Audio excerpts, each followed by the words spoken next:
كافها يا عين صاد ذكر رحمة ربك عبده زكريا إذ نادى ربه نداء خفيا قال رب إني وهن العظم مني واشتعل الرأس شيبا ولم أكن بدعائك رب شقيا وإني خفت الموالي من ورائي وكانت امرأتي عاقرا فهب لي من لدنك وليا يرثني ويرث من آل يعقوب واجعله رب رضيا يا زكريا إنا نبشرك بغلام اسمه يحيى لم نجعل له من قبل الحمد لله نحمده ونستعينه ونستغفره ونعوذ بالله من شرور أنفسنا وسيئات أعمالنا من يهده الله فلا مضل له ومن يضلل فلا هادي له وأشهد أن لا إله إلا الله وحده لا شريك له وأشهد أن محمدا عبده ورسوله أما بعد فإن خير الحديث كتاب الله وخير الهدي هدي محمد صلى الله عليه وسلم وشر الأمور محدثاتها وكل محدثة بدعة وكل بدعة ضلالة وكل ضلالة في النار. அன்பிற்குரிய சகோதரிகளே, இந்த சந்தர்ப்பத்தில் குடும்ப வாழ்க்கையில் ஒரு பெண்ணின் கடமைப்பாடுகள் என்கின்ற தலைப்பில் சில விடயங்களை எடுத்துச் சொல்லலாம் என நினைக்கின்றேன். அல்லாஹு தஆலா அவனுடைய திருமறையிலே கூறுகிறான், மனிதர்களே, உங்கள் இரட்சகனை பயந்து கொள்ளுங்கள். ஒரே ஆத்மாவிலிருந்து உங்களை படைத்தான். அந்த ஆத்மாவிலிருந்தும் அதற்குரிய சோடியை வெளியாக்கினான். அவ்விருவரிலிருந்தும் அதிகமான ஆண்களையும் பெண்களையும் பரப்பினான். எனவே அந்த உங்களின் இரட்சகனை பயந்து கொள்ளுங்கள். இவ்வாறு அல்லாஹு தஆலா சொல்கிறான். அந்த ஆத்மா ஆதம் அலைஹிஸ்ஸலாம், அவரிலிருந்து அவருக்குரிய சோடி ஹவ்வாவை வெளிப்படுத்தினான். இந்த ஹவ்வா பெண்ணாக இருக்கக்கூடியவள், விலா எலும்பிலிருந்தும் படைக்கப்பட்டவள். ரசூலுல்லாஹி ஸல்லல்லாஹு அலைஹி வஸல்லம் அவர்கள் என்ன கூறுகிறார்கள்? பெண்ணாகின்றவள் விலா எலும்பிலிருந்து படைக்கப்பட்டவள். விலா எலும்புகளிலேயே மிகவும் கோணலானது அதன் மேல் விலா எலும்பாகும். எனவே அதனை நீ நிமித்த முற்பட்டால் உடைத்திடுவாய் என்று சொல்லிவிட்டு சொன்னார்கள். அந்த கோணலுள்ள நிலையிலே அவளை நீ அனுபவிக்க நாடினால் அந்த கோணலுள்ள நிலையிலேயே நீ அவளை அனுபவித்துக்கொள் என்ற புத்திமதியை ஆணுக்கு ரசூலுல்லாஹி ஸல்லல்லாஹு அலைஹி வஸல்லம் சொன்னார்கள். இந்த ஹதீஸ் பெண்களுக்கு ஒரு விடயத்தை உணர்த்துகிறது. அதை பெண்கள் ஏற்றுக்கொண்டாலும் ஏற்றுக்கொள்ளாவிட்டாலும் நபி ஸல்லல்லாஹு அலைஹி வஸல்லம் அவர்கள் சொன்னார்கள் என்பதற்காக ஏற்றுக்கொண்டுதான் ஆக வேண்டும். பெண்ணிலே ஆணை விட சில பலகீன தன்மை இருக்கின்றது. அவளுடைய அந்த கோணல் புத்தி அங்கே அவளிலே ஒரு குறைவை ஏற்படுத்தி குடும்ப வாழ்க்கையில் பல பிரச்சனைகளுக்கு வழிவகுக்கலாம். சில விடயங்களை நல்ல முறையில் யோசிக்கக்கூடிய பெண்கள் அவள் பெண் என்ற அடிப்படையில், பெண்ணாக இருக்கின்றாள் என்ற அடிப்படையில் அவளிடம் பெண்ணுக்குள்ள சில குறைபாடுகள் இருக்கத்தான் செய்யும். இன்னொரு சந்தர்ப்பத்தில் ஸல்லல்லாஹு அலைஹி வஸல்லம் அவர்கள் என்ன கூறுகிறார்கள்? பெண் அவள் புத்தியும் குறைந்தவளாக மார்க்கத்திலும் குறைவுள்ளவளாக இருக்கிறாள் என்று சொல்லுகிற போது நபியலாருடைய சஹாபி பெண்கள் அங்கே கேட்கிறார்கள், மார்க்கத்தில் எப்படி அவள் குறைவுள்ளவளாக இருக்கிறாள்? அந்த கேள்வியை எழுப்புகின்றதின் அந்த கேள்வியை மட்டும் அவர் எழுப்புகிறார்கள். அதிலிருந்து புத்தி குறைவில் சற்று குறைவுள்ளவர்களாக நடந்து கொள்கிறாள் என்பதை அவர்கள் ஒத்துக்கொண்டார்கள். அவள் சுகமில்லாத நிலை ஏற்பட்டால் தொழுக மாட்டாள் என்று ஸல்லல்லாஹு அலைஹி வஸல்லம் அவர்கள் ஒன்றை சுட்டி காட்டுகிறார்கள். சகோதரிகளே, அதற்காக எல்லா பெண்களும் எல்லா ஆடவர்களை விடவும் அறிவிலேயும் குணத்திலேயும் நடத்தையிலேயும் பலகீனமானவர்கள் என்பது அல்ல. இது பொதுவான ஒரு நடவடிக்கையை கருத்தில் கொண்டு சொல்லப்பட்டது, பொதுவான ஒரு அமைப்பை பார்த்து சொல்லப்பட்டது. எத்தனையோ ஆண்களை விட பெண்கள், அறிவுள்ள பெண்கள் இருக்கிறார்கள், சிந்தனை வளமுள்ளவர்கள் இருக்கிறார்கள், ஒவ்வொன்றினுடைய சாதக பாதகங்களை சிந்தித்து தன் குடும்பத்தை ஓட்டக்கூடியவர்கள் இருக்கிறார்கள், இருந்து கொண்டிருக்கிறார்கள். என்றாலும் பொதுவாக ஒரு சிந்தனவாதியான ஒரு ஆணை விட ஒரு சிந்தனவாதியான பெண், இருவருடைய சிந்தனையிலேயும் ஒரு ஆண் உயர்ந்தவனாக அங்கே கருதப்படுகிறான். என்றாலும் அல்லாஹு தஆலாவுடைய படைப்பினுடைய நியதி எவ்வாறாயிற்றென்றால், இந்த ஆடவன் நிம்மதியை தேடி அந்த பெண்ணளவிலேயே ஒதுங்க வேண்டிய தேடி இருக்கக்கூடிய ஒரு நிலையை இறைவன் ஆக்கியுள்ளான். அதனால் குர்ஆனிலே சூரத்து ரூமிலே 21வது வசனத்திலே இவ்வாறு சொல்கிறான், வமின் ஆயாத்திஹி அன் ஹலகலக்கும் மின் அன்ஃபுசிக்கும் அஸ்வாஜன் லிதஸ்குனு இலைஹா. இறைவனுடைய ஒரு அத்தாட்சிதான், அதாவது இந்த அண்டா சாரங்களை எல்லாம் படைத்து பரிபாலிக்கக்கூடிய ஒரு இறைவன் இருக்கிறான் என்பதன் அத்தாட்சியில் உள்ளதான் உங்களிலிருந்தே உங்களுக்குரிய சோடிகளை அவன் படைத்து அவள் அளவிலேயே நீங்கள் சக்கீனத்தை தேடி மன நிம்மதிக்காக நீங்கள் போகிறீர்கள். உங்கள் இருவருக்கிடையிலும் நேசத்தையும் இரக்கத்தையும் இறைவன் ஆக்கி வைத்திருக்கிறான். ஒரு ஆணை பார்க்கிற போது ஒரு ஆணுக்கு வராத உணர்வு ஏன் ஒரு பெண்ணை பார்க்கிற போது ஏற்பட்டது? இவ்வாறு ஏற்பட்டதென்றால் இது தானாக ஏற்பட்டதா அல்லது இது திட்டமிட்டு ஏற்படுத்தப்பட்டதா? திட்டமிடப்பட்டு ஏற்படுத்தப்பட்டதென்றால் யார் அங்கே திட்டமிட்டவன்? எனவே இந்த ஆணினுடைய அமைப்பையும் பெண்ணினுடைய அமைப்பையும் இருவருடைய உடம்புகளையும் எடுத்துக்கொண்டால் வெறும் சதை கட்டிதான். ஆனால் அந்த ஒரு உடம்பு இன்னொரு உடம்பை பார்த்து அதிலே ஒரு நிம்மதியை தேடிச் செல்கிறது. எனவே இவ்வாறான ஒரு மறைவான சக்தி, மறைவான ஒரு ஈர்ப்பு எங்கிருந்து உருவானது?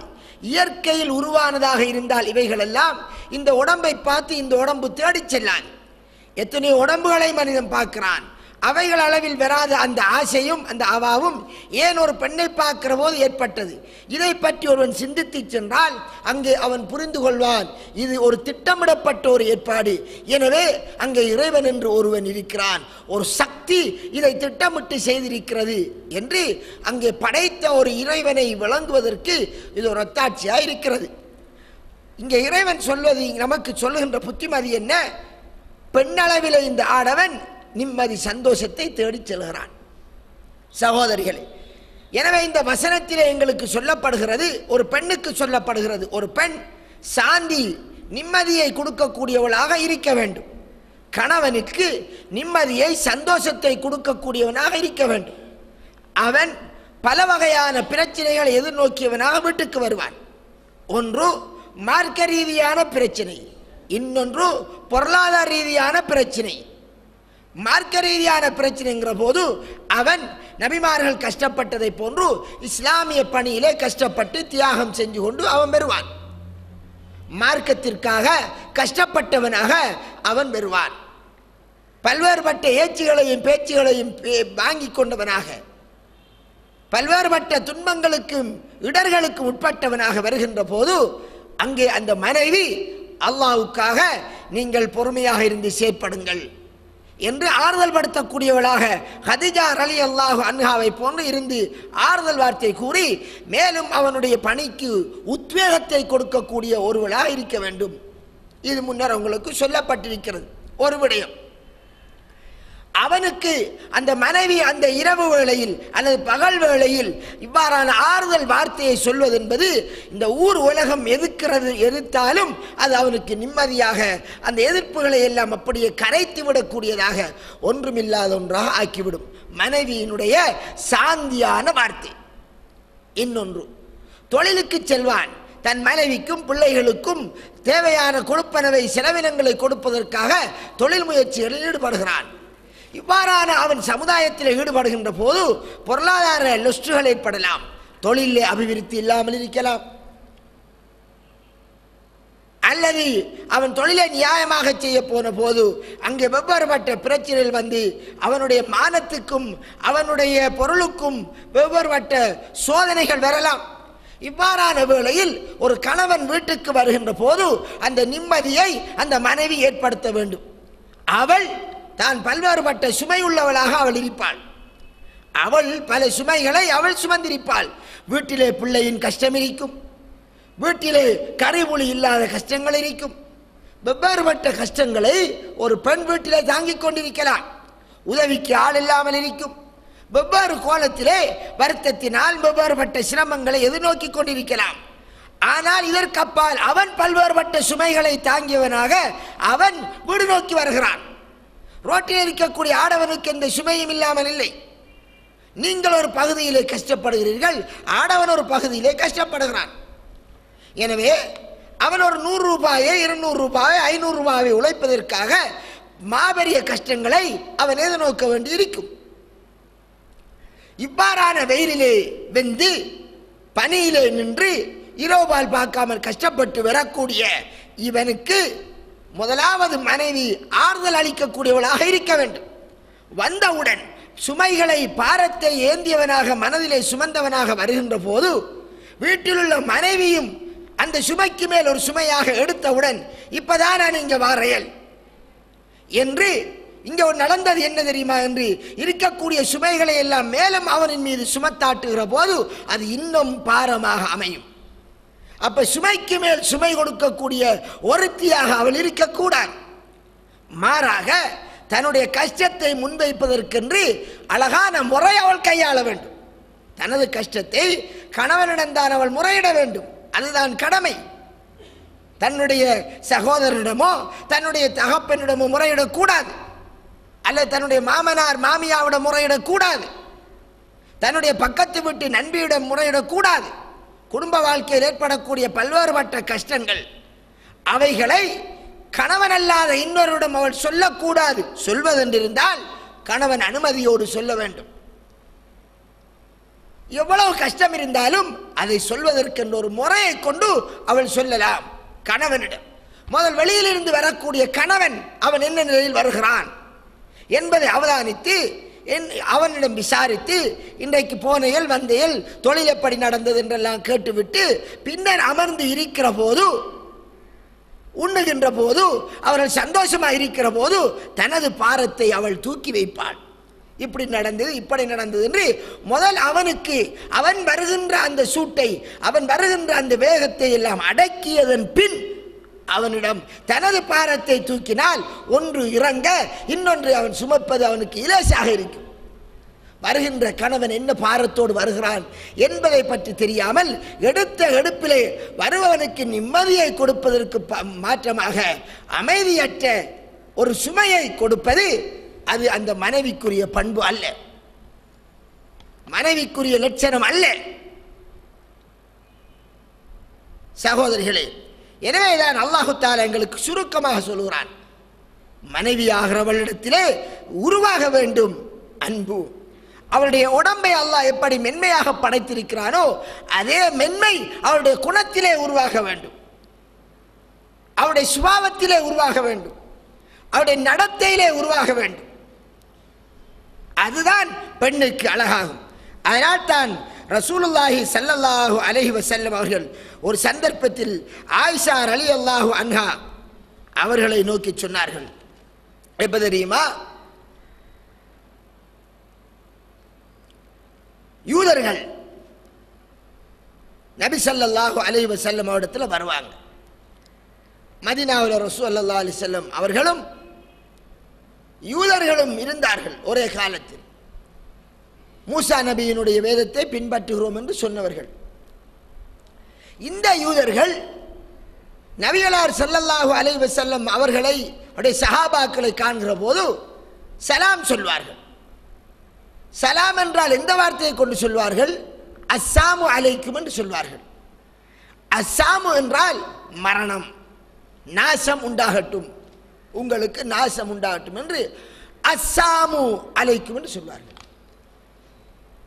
இவ்வாறு ரசூல் ஸல்லல்லாஹு அலைஹி வஸல்லம் அவர்கள் இதை அவதானித்த போது சஹாபாக்களுக்கு சொன்னார்கள், இவ்வாறு உங்களுக்கு அஸ்ஸாமு அலைக்கும் என்று அவர்கள் சொன்னால் நீங்களும் அவர்களுக்கு வலைக்கும், உங்களுக்கு அது உண்டாகட்டும் என்று சொல்லுங்கள். வலைக்கும் ஒரு வார்த்தை, இப்படி சொல்லுங்கள். அவர்கள் சொல்வதற்கு மறுபதி, மேலதிகமா நீங்கள் ஒன்று சொல்ல தேவையில்லை சொல்லிவிட்டார்கள். ஆனால் ஒரு சந்தர்ப்பத்தில் ஆயிஷா ரலியல்லாஹு அவர்கள் எல்லாம் இருக்கிற போது இப்படி யூதர்கள் வந்து சொன்ன போது ஆயிஷா ரலியல்லாஹு அவர்களுக்கு கோபம் வந்து என்ன சொன்னார்கள்?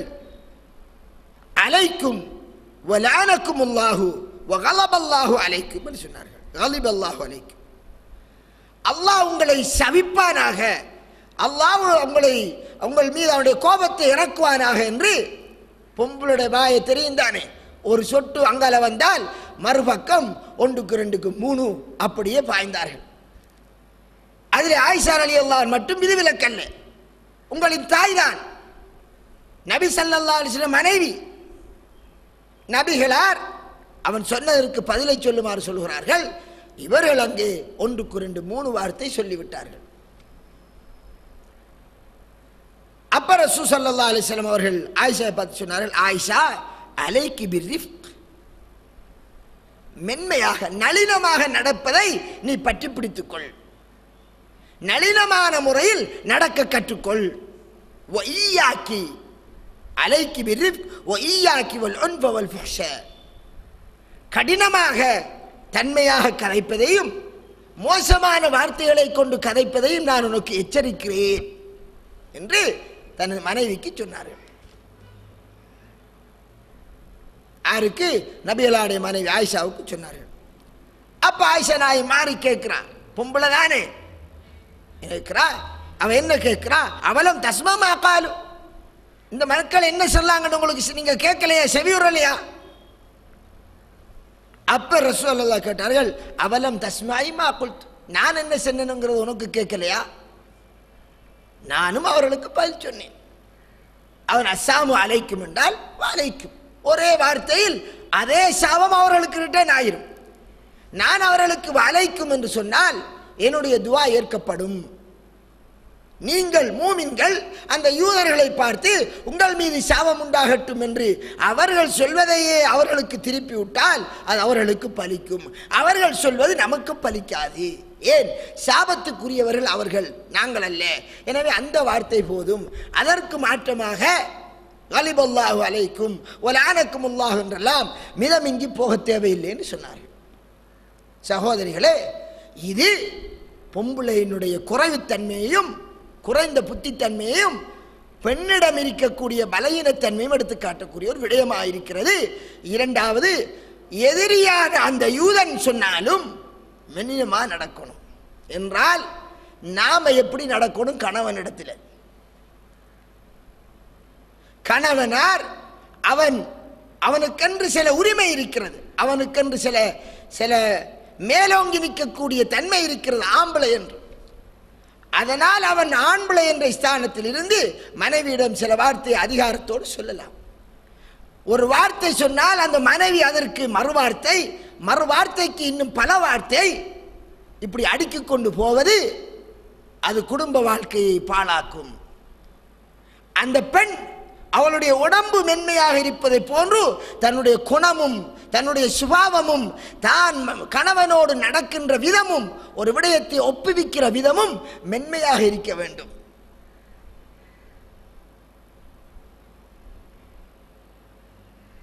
நம்முடைய பக்கத்து வீட்டுக்காரியோடு பழகுகிறோம், சொந்தக்காரோடு பழகுகிறோம், பிள்ளைகளோடு பழகுகிறோம், யாரோடு என்றாலும் சரிதான் மென்மையாக கதைக்க வேண்டும். அவர்கள் ஏசினால் ஏச்சுக்கு ஏச்சாகத்தான் இருக்கும், அல்லது அந்த ஏச்சை மன்னித்து விடக்கூடியவர்களாக இருக்க வேண்டும். ரெண்டில் ஒன்று. அவர்கள் சொன்ன வார்த்தையை விட மேலதிகமான வார்த்தை சொல்வதை அல்லாஹ் விரும்ப மாட்டான். அந்த பெண்ணை அங்கே ஷைத்தான் வந்துருவான் என்று ரசூலுல்லாஹ் சொன்னார்களே, அதை புரிந்து ஒரு பெண் தன் நாவை கட்டுப்படுத்திக் கொள்ள பழகினால் அவள் ஒரு உத்தமமானவன். ஏசினால் மாறி ஏச வேண்டிய கடமை இல்லை. ஏசினால் ஏசி விட்டு செல்லட்டும் என்று வாய்மூடி இருப்பது அவளுக்கு சிறந்தது இல்லையா? அவள் அநியாயமாக ஒரு வார்த்தை கதைத்தால் அதற்கு மறு வார்த்தை என்று ஒரு வார்த்தை தான் கதைக்கலாம். அதற்காக ஒன்ன தெரியாதா, நீ இப்படி செய்யலையா, நீ அப்படி செய்யலையா என்று அவளுடைய உள்ளூட்டு விடயத்திலிருந்து ஆலவுட்டு விடயம் வரை எல்லாத்தையும் எடுத்து போட்டு ரோட்டில் ஃபைலா பெரட்டக்கூடிய பண்பு சாதாரணமாக பொம்பளைகளிடம் சாதாரணம் இருக்கிறது. ஒரு ஆண் அவனால் கேட்க முடியாத வார்த்தைகளை எல்லாம் பொம்பளையர் ரோட்டில் பப்ளிக்கா நின்று சத்தம் போட்டு கத்துவார்கள். தான் ஒரு பெண் என்பதை மறந்து ஜின் பிடித்த பே பிடிச்ச என்று சொல்வார்களே, அந்த பே பிடிச்சவள் மாதிரி ஆடுவார்கள். பே பிடிக்கிறது இல்லை, பே என்று அதான், பே என்று இல்லை. இந்த பெண்ணிலே இறங்குகின்ற அந்த ஷைத்தான் அவளை ஆட்டுவான், அதற்கு அவள் ஆடுவாள், புத்தியை இழந்திடுவாள். அந்த புத்தியை இழக்கக்கூடிய விதம் அந்த பெண்ணிலே கூட. அதனால் தான் அவளுக்கு சொல்லப்பட்டது நாகிசத்துல் அகில், புத்தி குறைஞ்சவள். எந்த ஒரு பெண்ணும் தன் ஆத்திரத்தின் போது புத்தியை பிரயோகித்து ஆத்திரத்தை அடக்க பழகிக்கொள்ள வேண்டும். அது குடும்ப வாழ்க்கையில் இருக்கலாம் அல்லது வேறு வாழ்க்கையில் இருக்கலாம். ரசூலுல்லாஹி ஸல்லல்லாஹு அலைஹி வஸல்லம் அவர்கள் பெண்ணுக்கு மட்டும் புத்தி சொல்லவில்லை, ஆணுக்கும் சொல்லுகிறார்கள். நான் பெண்களின் முன்னிலையில் பேசுறதால் உங்களோடு சம்பந்தப்படுத்தி பேசுகிறேன். அவர்களுக்கு செல்ல வேண்டிய சில விடயங்கள் இருக்கிறது. ஒரு பக்கம் அவர்களுக்குரிய கடமைப்பாடு என்ன, அவர்கள் எப்படி நடக்க வேண்டும், உங்களுக்குரிய கடமைப்பாடு என்ன. எனவே ஸல்லல்லாஹு அலைஹி வஸல்லம் அவர்கள் மிக மென்மையாக நடந்து கொள்ளுமாறு சொல்லுகிறார்கள். மென்மை என்பது எல்லா காரியங்களையும் சாதிப்பதற்கு ஒரு காரணமாக அமையும். ஒரு பெண்ணுடைய வாயிலிருந்து வரக்கூடிய வார்த்தை அந்த வாழ்க்கையை பிரிக்கக்கூடியதாக இருக்கக்கூடாது, ஒட்டக்கூடியதாக இருக்க வேண்டும். சகோதரிகளே, குடும்ப வாழ்க்கையிலே கணவன் மனைவிக்கிடையில் பிரச்சனை வருகின்றது. பிரச்சனை வந்தால் தலாக் என்று ஒன்றுக்கும் போகிறார்கள். ஆனால் இந்த தலாக் சொல்லக்கூடிய ரைட்ஸை, தலாக் என்று நான் உன்னை பிரித்து விட்டேன், உன்னை தலாக் சொல்லிவிட்டேன் என்று யார் சொல்ல வேண்டும்? ஆணிடம் தான் சொல்லக்கூடிய அந்த பொறுப்பை கொடுத்திருக்கிறான் அல்லாஹ். ஒரு பெண் விரும்பி சொல்ல முடியாது.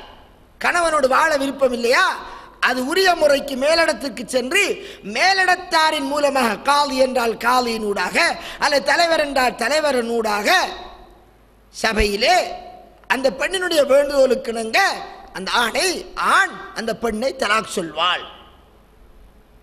அந்த ஆண் பெண்ணினுடைய வேண்டுதலுக்கு இணங்க தலாக் சொல்வாள்.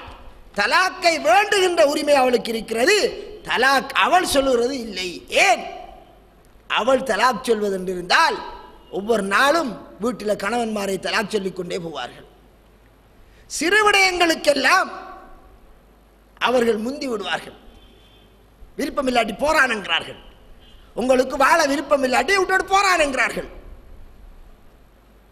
இது ஒரு பெண்ணினுடைய வாயில் வரக்கூடாத வார்த்தை. எந்த ஒரு பெண் தகுதியான காரணம் இல்லாமல் கணவனிடம் தலாக் சொல்லுமாறு வேண்டுகிறாரோ அவளின் மீது அல்லாஹ்வின் கோபப்பார்வை இறங்குகிறது. எனவே வார்த்தை குடும்ப வாழ்க்கை என்றாலும் சரிதான், எந்த வாழ்க்கையில் என்றாலும் சரிதான், மென்மையாக இருக்க வேண்டும். ரசூலுல்லாஹி ஸல்லல்லாஹு அலைஹி வஸல்லம் பல மனைவியர்கள். ஒரு நாள் ஸல்லல்லாஹு அலைஹி வஸல்லம் தன்னுடைய மனைவி ஆயிஷாவோடு அவர்கள் தூங்கிக் கொண்டிருக்கிறார்கள். நடுநிசையில் எழும்பி இரவு தொழுகை தொழுகிறார்கள். ஆயிஷா ரலியல்லாஹு அன்ஹா அவர்கள் கையை வைத்து பார்க்கிறாள். இரவு வேளை வெளிச்சமில்லை, வீட்டிலே அவருடைய வீடுகளில் வெளிச்சமில்லை. முகமது நபிகளாலும் ஒளி அல்ல, ஒளி வருவதற்கு அது புராண கதை, பொய், அது ஒளி வருவது என்பது. அப்போ இவர்கள் கையை வைத்து பார்க்கிற ரசூலுல்லாஹை காணவில்லை. எங்களோட பக்கத்தில் அடுத்தவர் காணல் என்று கொஞ்சம் தேடி தேடி தேடி தேடி போய் கடைசியாக பார்த்தா அவர் தொழுது கொண்டு இருக்கிறார்கள். அதை மைத்து கொண்டார்கள். அப்போ ரசூலுல்லாஹ் கேட்டார்கள், ஆயிஷா, என்ன உண்ட ஷைத்தான் உன்கிட்ட வந்துட்டானா? நான் உண்ட நைட்டில் உன்னோட தூங்குறேன், மற்ற பொஞ்சாதிர ஊட்ட இந்த நான் போயிருப்பேன் என்று உனக்கு சந்தேகம் வந்துட்டா என்று நபிகளார் உத்தமமான ரசூலுல்லாவையே இவள் போயிருப்பாரோ என்ன வச்சு போட்டு என்டர்டெயின் என்று யோசிக்கக்கூடிய அளவுக்கு அந்த பொம்பளோட தன்மை. அதனால ரசூலுல்லாஹ் கேட்டாங்க, என்ன உண்ட ஷைத்தான் உனக்கிட்ட வந்துட்டானா? அவன் மாறி அவ கேட்டா, உங்கள்கிட்ட அப்ப ஷைத்தான் வரலையா, உங்கள்கிட்ட ஷைத்தான் இல்லையான்னு கேட்டான். எனக்கிட்ட ஷைத்தான் நீக்காந்தான், அவன் எனக்கு கெட்டதை ஏவ மாட்டான். ஒவ்வொரு மனிதனோடும் ஒவ்வொரு ஷைத்தான் இருக்கிறான். ஆனா என்னோடு இருக்கக்கூடிய ஷைத்தான் எனக்கு கெட்டதை ஏவுவதில்லை. அப்ப நடுநிசையில முஹம்மது நபிகளார் உத்தமமான அந்த ரசூலுல்லாஹ்வுலே அவர்களோடு இருக்கக்கூடிய இவர்களுக்கு போயிருப்பாரோ? மனைவிதானே, தன் மற்ற மனைவியிடம் இந்த நேரத்தில் போயிருக்கலாம் என்று சந்தேகம் வந்து பார்க்கிறார்கள். நபிகளார் கேட்டது என்ன, ஷைத்தான் வந்துட்டானான்னு கேட்டார்கள். இதுதான் ஒரு பெண்ணிடம் உள்ள குறைத்தன்மை. இது எங்களுக்கு ஏன் சொல்லப்படுகிறது? இந்த செய்தி அவவே எங்களை சொல்லலாம். ஆயிஷாவே ரலியல்லாஹு அன்ஹாவே தங்களுடைய குடும்ப வாழ்க்கையில் நடந்த அனைத்து விடயங்களையும் இந்த உம்மத்துக்கு ஒரு அமானமாக, இந்த சமுதாயம் மார்க்கத்தை தெளிவாக விளங்கிக் கொள்ள வேண்டும் என்பதற்காக அவர்களுடைய உள்ளூட்டில் நடந்த விடயங்களை கூட அம்பலப்படுத்தி சபைக்கு முன்வைக்கிறார்கள். அது இந்த சமுதாயத்திற்கு நேர்வழி காட்ட வேண்டும் என்பதற்காக. எனவே சகோதரிகளே, எல்லோரும் ரசூலுல்லாஹி ஸல்லல்லாஹு அலைஹி வஸல்லம் அவர்களை போன்று பொறுமையாளர்களாக இருக்க மாட்டார்கள். நபிகளாரை போன்று புத்தி சொல்லக்கூடிய கணவன்மார்களாக இருக்க மாட்டார்கள். எடுத்ததற்கு ஆத்திரப்படக்கூடியவர்களாக எல்லாம் இருப்பார்கள். இவ்வாறு சந்தேகப்படுகிறார் என்றவுடன் ஒரு பாரிய பிரச்சனை ஏற்படுத்தக்கூடிய கணவனாக எல்லாம் இருப்பார்கள். எனவேதான் பெண்களுக்கு என்ன சொல்லப்படுகிறது, உங்களுடைய கருத்தை நீங்கள் ஒப்புவிக்க விரும்பினால், உங்களுடைய பிரச்சனையை முன்வைக்க விரும்பினால் நளினத்தை கையாளுங்கள். கணவனுக்கு நிம்மதி சந்தோஷத்தை கொடுத்து உங்களுடைய விடயங்களை சாதியுங்கள். இது ஒரு பெண்ணுக்கு மிக அவசியமான ஒரு விஷயம், மிக மிக அவசியமான ஒரு விடயம். அந்த பெண் நளினம் மென்மையை கையாண்டு தன் காரியத்தை சாதிப்பது. அதற்கு முன் கணவனுடைய பாரங்களை சுமைகளை வழங்கி அவனுக்கு ஒரு ஆறுதலை கொடுப்பது. இது வாழ்க்கையில் ஒரு முக்கியமான விடயம்.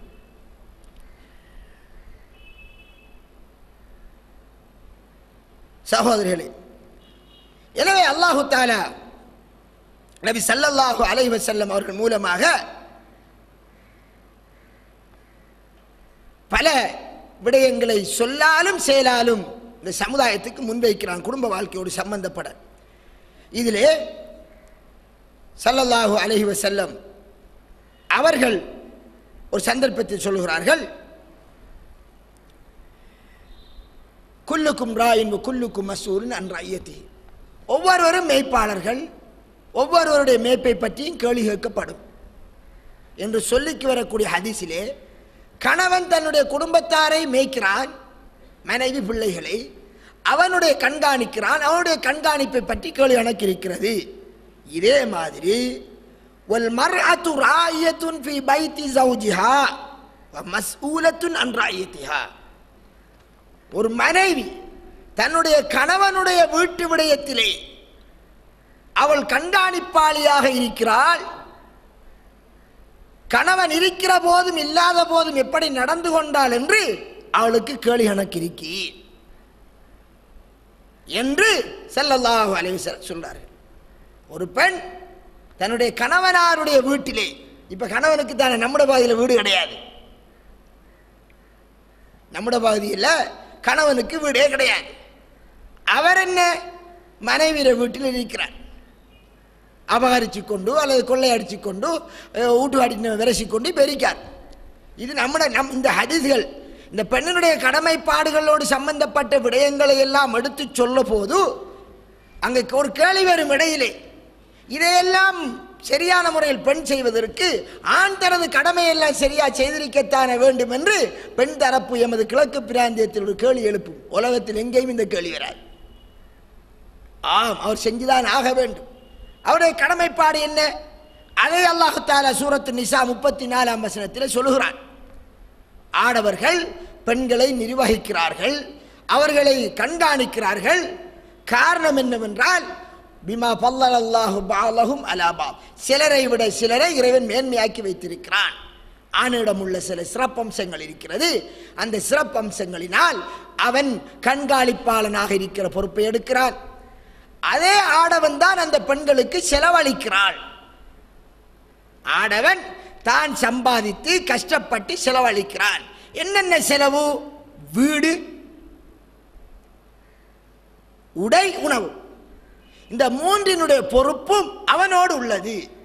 எனவே தான் வீடு கட்டி அந்த பெண்ணை தான் மகர் கொடுத்து எடுத்து வந்து அவளுக்கு தேவையான உடையை கொடுத்து உணவை கொடுத்து தான் வைத்திருக்கிற போது அவள் தனக்கு நிம்மதி சந்தோஷத்தை தரக்கூடியவளாக, தன்னுடைய சொத்தை பாதுகாக்கக்கூடியவளாக, தன்னுடைய வீட்டிலே தான் விரும்புகிறபடி தான் விரும்பக்கூடிய விதத்திலே அதன் நடவடிக்கைகளை கண்காணிக்கக்கூடியவளாக, தான் விரும்புகிறாளுக்கு மட்டும் வீட்டிலே அனுமதிப்பது, யாருக்கு யார் வருவதை விரும்பவில்லையோ அவருக்கு அனுமதிக்காமல் இருப்பது, இப்படி அவளுக்கு சில கடமைப்பாடு இருக்கிறது.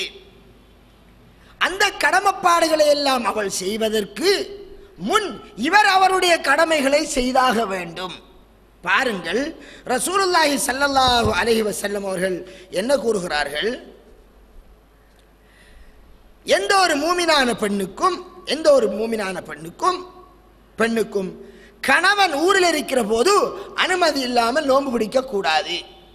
தொழிலுக்கு போனால் வரமாட்டான், வெளியூருக்கு போனால் அவன் ஊரில் இல்லை, இந்த வேளையில் அவள் நோன்பு பிடிக்கலாம். ஊரில் கணவன் இருந்தால் சுன்னத்தான நோன்பு பிடிப்பதற்கு கணவனிடம் அனுமதி கேட்க வேண்டும். ஏன்? அவனுடைய ஆசாபாசங்களை அவன் நிறைவேற்றுவதற்காக பகல் வேளையிலும் பெறலாம். நீ சுன்னத்தான நோன்பு பிடித்து உனது இறைவனுடைய திருப்தியை பெறுவதை விட கணவனுடைய ஆசையை தீர்த்து வைத்து அதைவிட கூடுதலாக இறைவனுடைய அன்பை பெறுவாய். அதனால் ரசூலுல்லாஹ் என்ன சொல்கிறார்கள்? ஒட்டகத்திலே நீ பிரயாணம் போவதற்காக ஏற இருக்கின்ற போது உன் கணவன் உன்னை அழைத்தாலும் இறங்கி வந்து அவனுடைய ஆசைக்கு நீ அடிப்படு, அதை பூர்த்தி செய் என்று ஸல்லல்லாஹு அலைஹி வஸல்லம் சொல்கிறார்கள். நம்முடைய பாஷையில் சொல்வதென்று இருந்தால் நம்ம எங்கள் ஆட்டாவில் போகிறதுக்கு ரெடியாகும். எங்கேயாவது போகும், மாமியில் விட்ட மச்சான் விட்ட அந்த விட்ட இந்த விட்ட எங்கேயோ போகிறதுக்கு என்று ஒரு 4 நாள் 5 நாளைக்கு போகிறதுக்கு ரெடி ஆகிட்டு நாம் ரெடி ஆகிறோம். இவ்வளோ காலம் போகாமல் இருந்து இன்றைக்கு தான் ரெடி ஆகிட்டு அவர் தான் சொன்னார் ரெடி ஆகுங்க, ரெடியாக சொன்னார். நாம் எப்பயும் எப்படி கோலத்தில் இருக்கிற குசினி கோலத்தில் இருப்போம், குறத்தியை விட மோசமான கோலத்தில் இருப்போம்.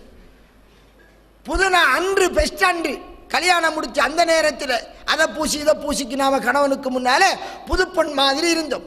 இது நம்மட வழக்கு. இஸ்லாத்தில் அப்படி கிடையாது. அவ எப்பயும் புதுப்பொன் மாதிரி தான் இருக்கணும் கணவனிடத்தில். அதனால தான் ரசூலுல்லாஹ் என்ன சொல்கிறார்கள்? ஒரு ஆடவன் திடீரென இரவு வேளையில் கணவனிடத்தில் வர வேண்டாம், எந்த முன்னறிவிப்பும் இல்லாமல். கணவனார் வீடுக்கு வருவதற்கு முன், பிரயாணம் போன வருவதற்கு முன் அறிவித்து விட்டு வரட்டும். ஏன்? அவளை தான் ஒரு புதுப்பெண்ணாக தன்னை ஒரு தூய்மையான நிலையில வைத்துக் கொள்வதற்காக தூங்கும் மூஞ்சோடு நாவரம் அழிஞ்ச முகத்தோடு அந்த கணவனை நடிச்சாமும் வரவேற்க கூடாது. அவளும் தூங்கு மூஞ்சோடு இருப்பாள். அதுக்கு இவனுக்கு சொல்லப்படுது, நீ அந்த நேரத்தில் போய் அவளை போட்டு டிஸ்டர்ப் பண்ணாத, முன்னுக்கு நீ அறிவிச்சு போட்டு நீ போனே என்றால் அவள் என்ன செய்வாள்? அவள் கணவனுடைய ஹக்கை நான் நிறைவேற்ற வேண்டும். கொழும்புல 10 நாள் 15 நாள் இருந்துட்டு வாராரு, என்னென்ன பிரச்சனையோடு வாராருன்னு தெரியாது. நாமளும் கதவை திறக்கும் போது இந்த கையால் கண்ணை கசக்கிக்கு கொட்டாவி வீட்டுக்கு கதவை திறந்தா எப்படி இருக்கும்? இதோட அவன் வெளியில் எங்கேயாவது படுத்திருப்பான், பாரத்தோடு படுத்திருப்பான். அதனால என்ன சொல்லுகிறார் ரசூலுல்லாஹி அலைஹி அவர்கள்? நீ இப்படித்தான் ஒரு பெண் உன் மனைவியுடைய ஒண்ட வீடு தான், உண்ட வீட்டுக்கு நீ போகணும், நீ அறிவிச்சு விட்டு வா.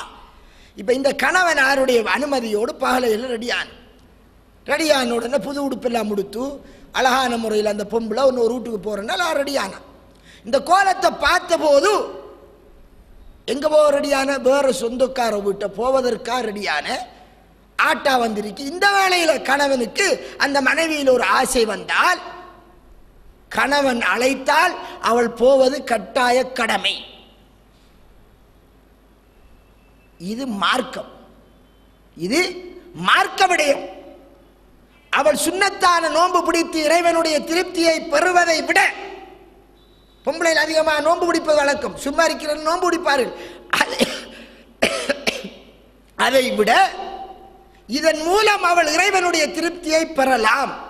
இறைவனுடைய திருப்தி என்பது அவன் விரும்பக்கூடிய காரியத்தை செய்வதிலே தங்கி இருக்கிறது. அவன் விரும்புகிறான் உன் கணவனின் ஆசையை நிறைவேற்றி அதன் மூலம் நீ என் திருப்தியை பெறுவாய். என் திருப்தியை பெற்றால் உனக்கு பாவ மன்னிப்பு கிடைக்கும், உனக்கு சுவனம் கிடைக்கும். அப்ப ரசூலுல்லாஹ் எங்களின் வழிகாட்டி என்ன சொல்லுகிறார்? உன் பிரயாணத்தை கேன்சல் ஆகி போட்டு அவன் கூப்பிட்டால் நீ போகிறார். எந்த அளவுக்கு முக்கியமான முறையில் இது சொல்லப்பட்டிருக்கு. அதனால ரசூலுல்லாஹ் என்ன சொன்னார்கள்? சுன்னத்தான நோன்பு ஒரு மனைவி பகலையில் பிடிக்கணுமா, கணவனும் அனுமதி எடுத்து பிடிக்க வேண்டும். அனுமதி எடுத்து பிடித்த அந்த நோம்பிலே திடீரென அந்த கணவனுக்கு ஆசை வந்து கணவன் மனைவி அழைத்தால் அந்த வேளையில் அவள் நோன்பை விடுவது குற்றம் அல்ல. நோன்பை விட்டு தன் கணவனின் ஆசை நிறைவேற்றினாலும் அவளுக்கு நன்மை இருக்கு. ஏன்? சுன்னத்தான நோன்பு, அதன் நோக்கம் இறைவனின் திருப்தியை அடைவது. இந்த கணவனின் ஆசையை நிறைவேற்றுவதின் நோக்கம் இறைவனின் திருப்தியை பெறுவது என்றிருந்தால் எந்த அளவுக்கு முக்கியத்துவம் கொடுக்கப்பட்டிருக்கு. சுப்ஹானல்லாஹ், செல்லத்திலான் அல்ஹம்துலில்லாஹ், செல்லத்தில்தான் இறைவனை திருப்தி இருக்கின்ற நினைச்சு கொள்ளக்கூடாது. சில பெண்கள் கணவனுடைய விருப்பம் இல்லாம வெள்ளிக்கிழமையில ராத்திரிக்கு போறாங்க சேகுமாரங்கிட்ட. அவன் காஞ்சி கிடக்கிறான், அவனுக்கு விருப்பம் இல்லை. என்ன செய்யற இவர்களுடைய ஆட்சி தான் வீட்டில் இருக்கிறதால அவனுக்கு ஒன்றும் செய்யல. அவ போறான். என்னை மெண்டா சொல்லால் உங்களோட வேலை நீங்க வாக்கான, உங்களோட குளிக்கு நீங்க தேடுங்க, என்ன குளிக்கு நான் தரேன் என்று அவள் போறாள். இவள் போய் அங்க என்ன கிடைக்க போகுது தெரியுமா?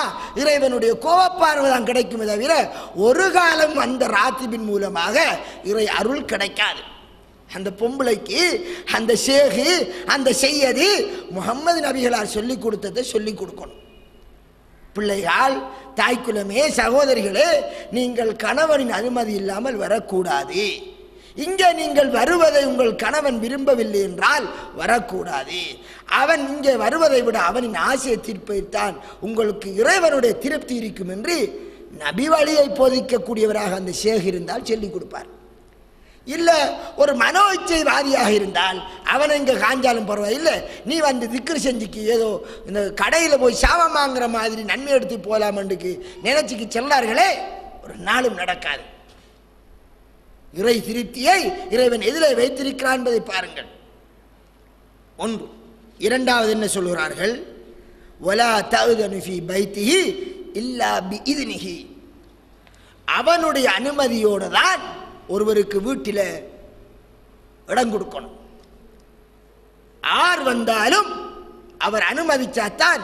அது எந்த தம்பி சொந்த மச்சினாலும் சரிதான். அவர் இப்ப வரலாம் என்றால் அதுக்கு ஒரு காரணம் உண்டு, மார்க்கரீதியான காரணம் இருக்கும் என்றிருந்தால் அனுமதிக்க கூடாது. அவருடைய வீடு அடிக்கும். வலா தஅதனு ஃபீ பைத்தி, அவனுடைய வீட்டிலே அவள் அனுமதிக்க மாட்டாள் கணவனின் அனுமதி இல்லாமல். இங்கே எல்லாம் கணவனுடைய வீடு சொல்லப்படுகிறது.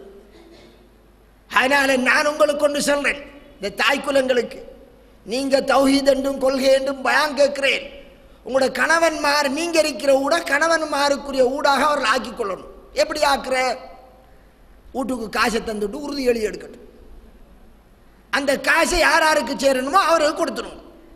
ஒன்று மச்சின வெளிநாட்டில் இருந்து அனுப்பின காசாக இருந்தால் அவருக்கு போகும், அல்லது மனைவி தான் கஷ்டப்பட்டு உழைத்த காசா இருந்தால் அந்த காசு மனைவிக்கு சேரும். அது அவன் ஊடா இருக்கும், ஊடு அவனுக்குரியதா இருக்கும். இன்றைக்கு அவன் வீடு இல்லையே, அவளை வீடு. அவள் நினைக்கிறாள் தான் வீட்டை வரலாம், அவள் நினைக்கலையா வரையலாது. இவர் கூட தம்பி வெளியில போங்கன்றாள், உங்களுக்கு விருப்பம் இல்லாட்டி போறானங்கள். ஒரு பொம்பளுடைய வாயில உங்களுக்கு விருப்பம் இல்லாட்டி போறான் என்று சொல்ல வார்த்தை வரக்கூடாது. வர வேண்டிய நிலைக்கு இவராகிவிட்டார். எப்படி வேற என்ன வார்த்தை வரணும்? உங்களுக்கு விருப்பம் இல்லாட்டி என்ன கொண்டே விடுங்கன்னு சொல்லலாம். என்ன எங்க உம்மாட்ட கொண்டே விடுங்கோ, என்ன போட்டு சித்திரவதை செய்யாதங்கோ. அவ போக மாட்டா, தானாக வெளியிறங்கி போனால் பொம்பளைக்கு பிரச்சனை. ஆம்பளை என்ன செய்யறான்? விரசப்படுறான், பொண்ணே விரசி உணப்படுறான். நாய்கள் எடுத்து விரசுறாப்பல சில பொம்பளை வார்த்தடி எடுத்து தும்பு கட்டு எடுத்து விரசுறார்கள். நான் அவளை வீட்டில் இருக்கிறதால இப்ப ரசூலுல்லாஹ் என்ன சொன்னாங்க? இந்த பெண் கணவனுடைய வீடை சொத்துக்களை பராமரிக்க கூடியவளாக இருப்பாள். இதிலே கணவன் இருக்கிற போதும் இல்லாத வேளையிலும் அவள் நல்ல முறையில் நடக்க வேண்டும். ஆனா இன்றைக்கு என்ன நடக்கிறது? என்னென்ன நடக்கிறது? கணவன் வெளிநாட்டிலே இருக்கிறான், இவளுடைய வீடு, யாரோ வருகிறான், என்னென்னவோ தொடர்புகள் இருக்கிறது. கணவனுடைய கூட்டாளிமார் வந்து படம் பார்த்து கிரிப்பார்கள், இவர் டீ கொடுத்து கிரிப்பார், அவர் ரோட்டில் வேலை பார்த்து கிரிப்பார். சாதாரணமாக நடக்கிறது. இப்படி ஹராமான தொடர்புகளுக்கு அனுமதித்து அவரை அனுமதி என்றிருந்தால் அனுமதிக்க கூடாது. கணவன் ஹலாலான விடயத்துக்குத்தான் அனுமதிக்க வேண்டும். யார் வந்தாலும், என்ன நண்பர்கள் யார் வந்தாலும் அவருக்கு தொடர்ந்து விடு என்று சொல்லுகிறான். மனைவிக்கு பிடிக்கல, இப்படி கூட்டாளிமாரெல்லாம் வந்து இருக்கிறதும் இவன் போய் அந்த ஆர்டர்களுக்கு முன்னால் இருக்கிறதும் டீ சப்ளைஸ் பண்றதும் பிடிக்கல. அதை கணவன் செய்ய சொன்னால் வழிபடக்கூடாது. லா தாஅத லில் மக்லூகி ஃபீ மஅசியத்தில் காலிகி. படைத்த ரப்பினுடைய கட்டளைக்கு மாறு செய்கின்ற விடயத்தில் படைப்பினத்துக்கு வழிபடக்கூடாது. இங்கே முதலாவது கணவனுக்குரிய வீடாக இருக்கணும். அந்த நிபந்தனையில் எங்களுடைய சமுதாயம் இல்லை, இந்த தௌஹீத் சகோதரர்களும் இல்லை. அது ஒரு பெரிய பிரச்சனை அறிக்கை. ஆனால் இந்த சட்டங்களை நடைமுறைப்படுத்துவதில் சில சிக்கல்கள்.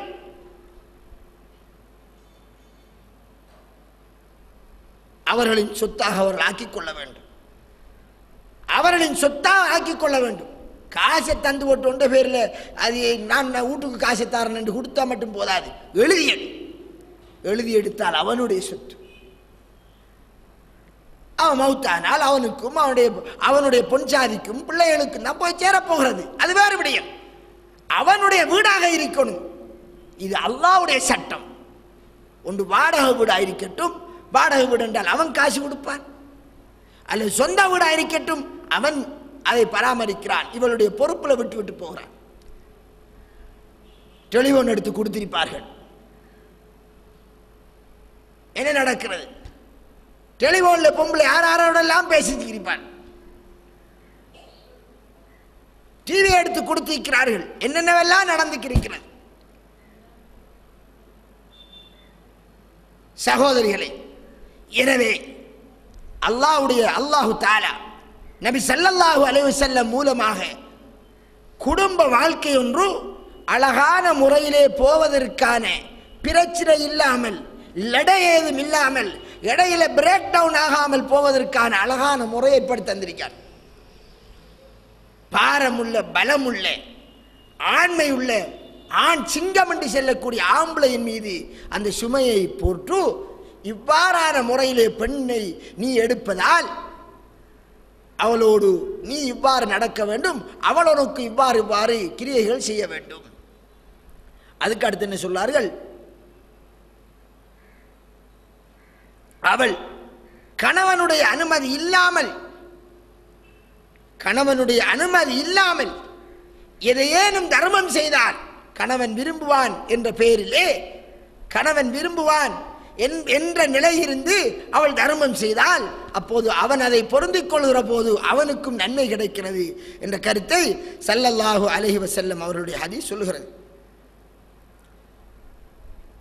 எனவே இந்த அடிப்படையில் நாங்கள் கணவனுடைய ஹக்குகளுக்கு எந்த குறைவும் செய்யாமல் நாங்கள் நடந்து கொள்ள வேண்டும். அதே நேரம் கணவனுடைய ஹக்குகளிலே அளவுக்கு மிஞ்சிய ஹக்குகளை கொடுக்கவும் கூடாது. என்ன அளவுக்கு மிஞ்சிய ஹக்கு? இன்றைக்கு உம்மாமாருக்கு சில கடமைகள் இருக்கிற பிள்ளைகள் செய்ய வேண்டியது, அந்த கடமைகள் அல்லாஹ்வுடைய கடமைகள் அளவுக்கு போயிடக்கூடாது. பிள்ளைகள் பெற்றோருக்கு அடிபணிய வேண்டும். அதற்காக பாவத்தை செய்ய சென்னாலும் அடிபணியக்கூடாது, செய்ய வேண்டும் என்பது இல்லை. அதே மாதிரி கணவனுக்கு மனைவி அடிபணிய வேண்டும், வழிபட்டாக வேண்டும். அவள் எதை சொன்னாலும் வழிபட வேண்டும், பாவமான காரியத்தை சொன்னால் தவிர. பாருங்கள், ஸல்லல்லாஹு அலைஹி வஸல்லம் அவர்களுடைய சஹாபி, அன்சாரி சஹாபிகளில் உள்ள ஒரு பெண்மணி தனது மகளை ஒருவருக்கு திருமணம் செய்து கொடுத்தார்கள். அவளுடைய முடி உதிர்ந்து விட்டது, கொஞ்சம் கொஞ்சமா உழுகிறது. அப்ப நபி ஸல்லல்லாஹு அலைஹி வஸல்லம் அவரிடத்துல வந்து சொல்கிறான், என்னுடைய கணவனார் இந்த முடி கொட்டுவதால் முடி சேர்த்து கொள்ளுமாறு எனக்கு சொல்லுகிறார்கள். அவனுக்கு பார்க்க சோட்டையா தானே இருக்கும், என்ன முடி கொட்டுண்டால், முடி இருந்தால் லுக்கா இருக்கும். அப்ப தன்னை மனைவி அழகாக பார்க்க ஆசைப்படுகிறார், முடி விழுகிறது. அப்ப ரசூலுல்லாஹி ஸல்லல்லாஹு அலைஹி வஸல்லம் என்ன சொன்னார்கள்? லா, கிள்ளை, நீ அப்படி முடியை சேர்க்க கூடாது. ஏனென்றால் அல்லாஹு தஆலா முடியை கொண்டையில் சேர்க்கிறவர்கள் மீது அல்லாஹ் சாபமிடுகிறான். எனவே அல்லாஹ் சபிக்கிறான், கணவன் விரும்புகிறான் என்பதற்காக செய்யக்கூடாது. நாம என்னத்தை எல்லாம் சேர்க்க, முதலாவது எங்களோட பொம்பளைகளுக்கு எவ்வளவு முடி இருந்தாலும் கல்யாணத்துக்கு ஒரு பொம்மையை தூக்கி வைக்கணும், பின்னுக்கு வச்சு சேர்த்து அவடத்த முதலாவது சாபம் இறங்கும்.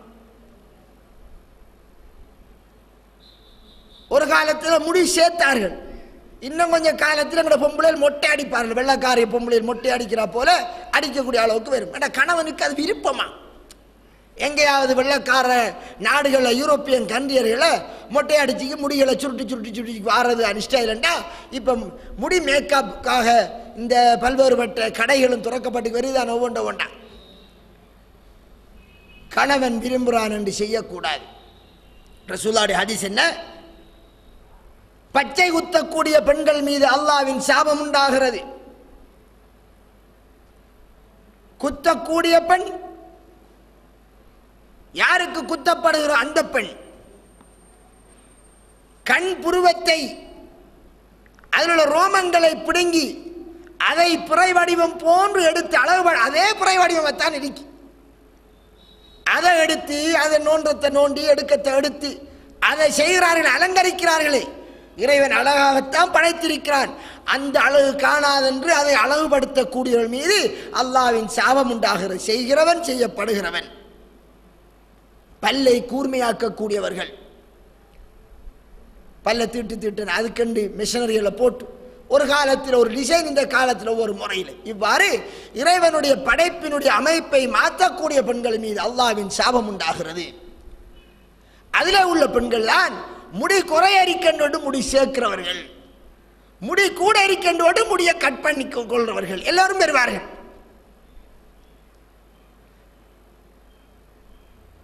எனவே சகோதரிகளே, இந்த அடிப்படையில் ரசூலுல்லாஹி ஸல்லல்லாஹு அலைஹி வஸல்லம் அவர்களுடைய சஹாபி அப்துல்லா பின் மஸ்ஊத் ஒரு சந்தர்ப்பத்தில் இந்த ஹதீஸை சொன்னார்கள்.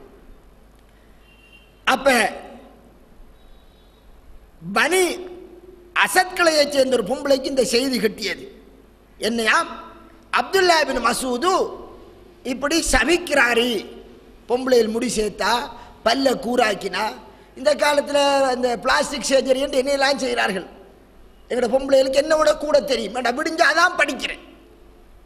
டிவியில் குந்திக்கு பார்க்குற, பேப்பரில் பார்க்குற, யார் யார் என்னென்ன நடிகைகள் எவடத்தை என்னென்ன டிசைன் எல்லாம் செய்கிறாங்கன்னு முழுதும் தெரியும்.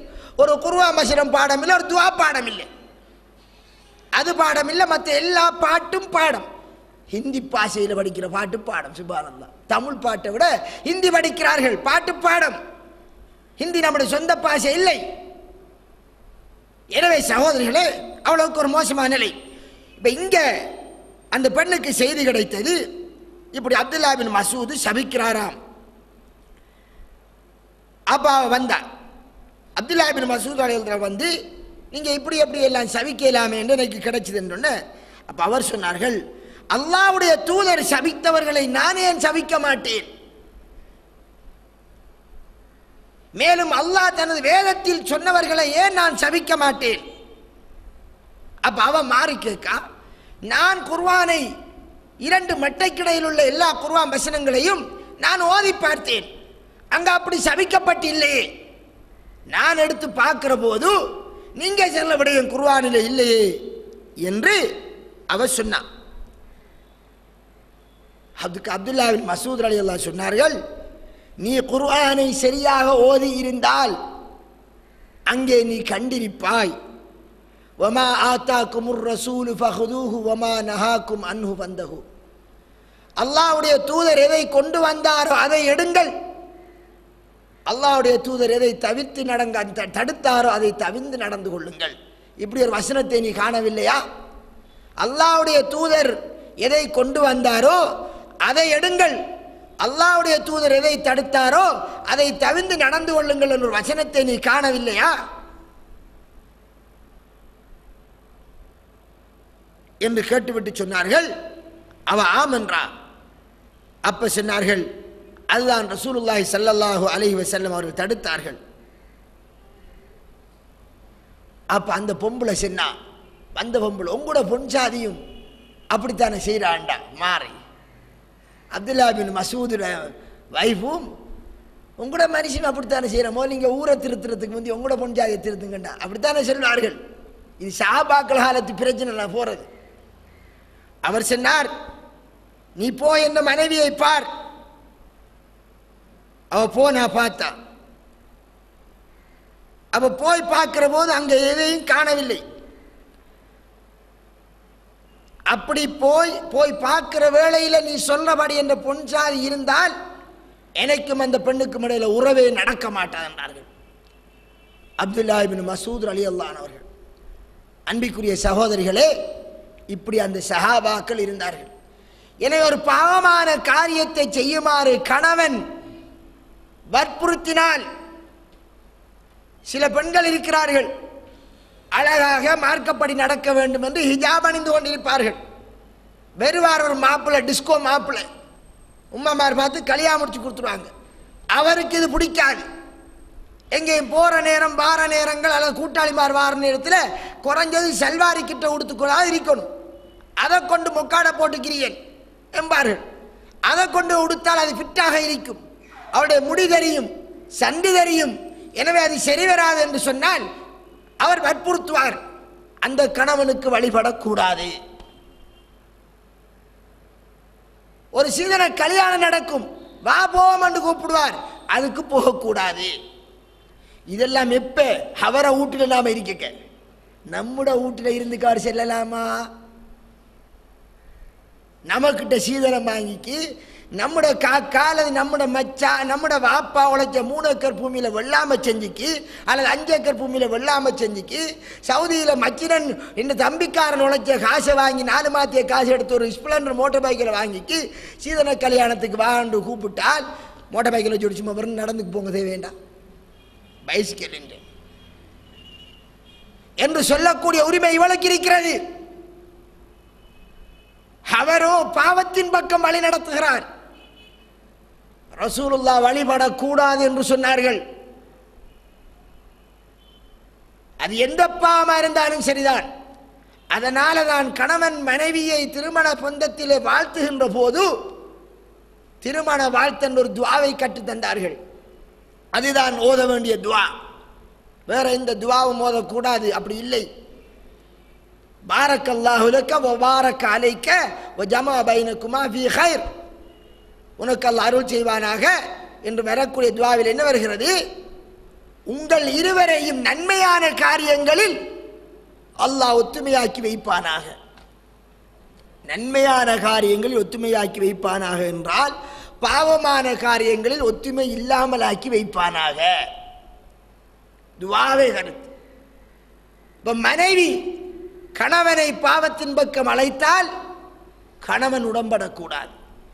கணவன் மனைவியை பாவமான ஒரு காரியத்தை செய்யுமாறு அழைத்தால் மனைவி உடம்படக்கூடாது. அந்த வேளையில் 2 பேருக்கிடையில் முரண்பாடு வர வேண்டும். முரண்பாடு வருவதில் தான் அங்கே பாவத்திலிருந்து திருந்தக்கூடிய வாய்ப்பு வரும். கணவன் சொல்லுகிறாரே, பின்னர் பார்த்து நாம் அவரை திருத்திக் கொள்ளலாம், இப்போ ஒரு தரம் நாம் அவர் சொல்லத்துக்காக கேட்டுக்கு போவோம் என்று செய்யக்கூடாது. ஏன்? இந்த கணவனுக்கு வழிபட சொன்ன அல்லாஹ் சொல்லுகிறான், எனக்கு மாற்றமாக வழிபடாதுங்கிறான். நானா உனது கணவனா என்று வந்தால் எனது கட்டளையைத்தான் எடுக்க வேண்டும். எனவே சகோதரிகளே, உங்களுடைய வீட்டிலே கணவன் பாவமான காரியங்களை செய்யலாம். படத்தை போட்டுக்கு அவர் பார்த்துக்கிறிப்பார் 24 மணி நேரமும். பிள்ளைகள் அதை பார்த்து பழுதாகும். அழகான முறையில் எடுத்துச் சொல்லுங்கள், அவரை திருத்துங்கள், நன்மையை ஏவுங்கள், தீமையை தடுங்கள், அதில் நளினமான முறையை கையாளுங்க, அன்பான முறையில் எடுத்துச் சொல்லுங்கள், அல்லாஹ்வை சொல்லி பயமுறுத்தாட்டுங்கள், அவரை அந்த பாவத்தை விட்டு தூரமாக்குங்கள். உங்களை அந்த பாவத்தை செய்யுமாறு அழைத்தால் அல்லாஹ்வை பயந்து கொள்ளுங்கள், என்னை விடுங்கள் என்று சொல்லுங்கள். ஒரு பாவம் தனிப்படவர் செய்கிறார் என்பதற்காக வேண்டி அவரை பிரிய இயலாது. பிரியலாம், பிரியாமல் இருக்கலாம், பிரிய வேண்டிய அவசியம் இல்லை. அவர் பாவத்தின் மீது தன்னை பழக்க முற்படுத்துகிறார் என்றால், அவர் செய்கின்ற பாவமான காரியங்களை தன்னை ஈடுபடுத்துவதற்கு அவர் முயற்சிக்கிறார் என்றால், அந்த பெண்ணுக்கு முழு ரைட்ஸ் இருக்கிறது. நீங்க போங்கன்னு சொல்லுது. நம்முடைய வீடுகளில் தான் அவங்க இருக்கிறாங்க. நாம் அவர்களுடைய வீட்டில் இருந்தால் நாம் அவரை விட்டு வெளியிறங்கிறதுக்கு நமக்கு ரைட்ஸ் இருக்கு. காரணம், அந்த கணவன் அல்லாஹ்வுடைய தண்டனையிலிருந்து எங்களை காப்பாற்ற மாட்டார்.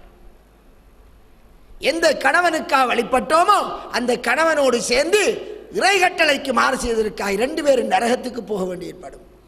எனவே வாழ்க்கையில் திருமண ஒப்பந்தம் என்பது பிழையான வழியிலே ஆசையை தீர்த்து கொண்டு நரகம் போகாமல் இருப்பதற்காக சரியான வழியிலே தீர்த்து சோனத்தை ஈட்டுவதற்குத்தான் திருமண ஒப்பந்தம்.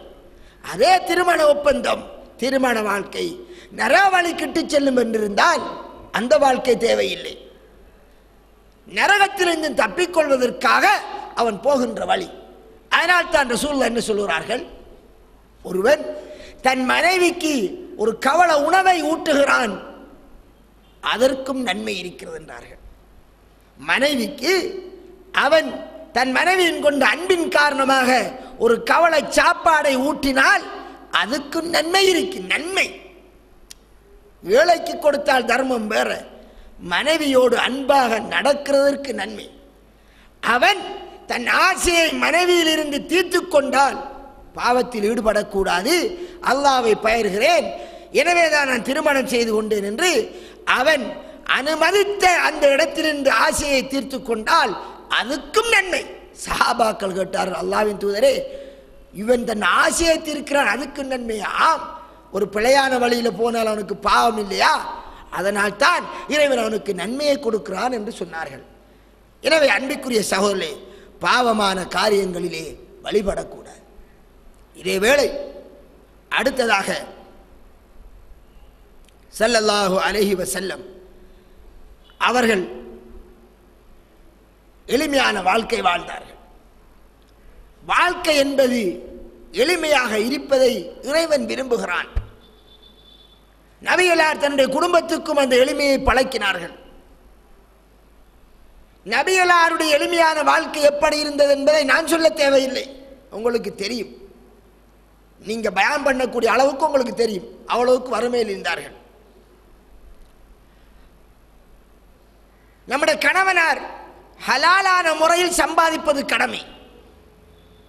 ஹலாலான முறையில் சம்பாதித்து நமக்கு தருவதைத்தான் நாம் உண்ண வேண்டும்.